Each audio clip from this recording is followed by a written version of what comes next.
Hello, hello. Welcome to a wow, wow, wow, wow, wow, wow, wow, wow. I hope your day's going well. I have been perusing, is a dangerous word to use here, but these priced out kit homes on Amazon boggles my mind about how they do it. I mean, there is a lot of caveat here. So you see here, customized, final price isn't there. I don't know how it works if you're buying it and then you just get charged more as soon as you want a floor.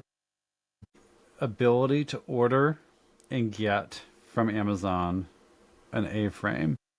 I mean, this one looks more legitimate than most of them that I've seen too. And I've spent many a day, not many a day, looking at this. But you could even return this. How is this going to get picked up? I mean, I guess I'm paying a lot of money. And there's some shipping built into that, but how is this going to get returned? Anyways, this is amazing to me that you could just buy something like this and get it shipped to your house.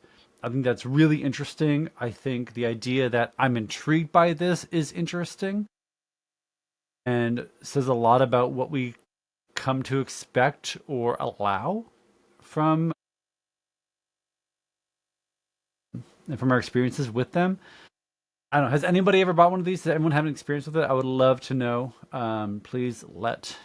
Please send me an update if you have played with one of these before. Thanks, y'all. Bye.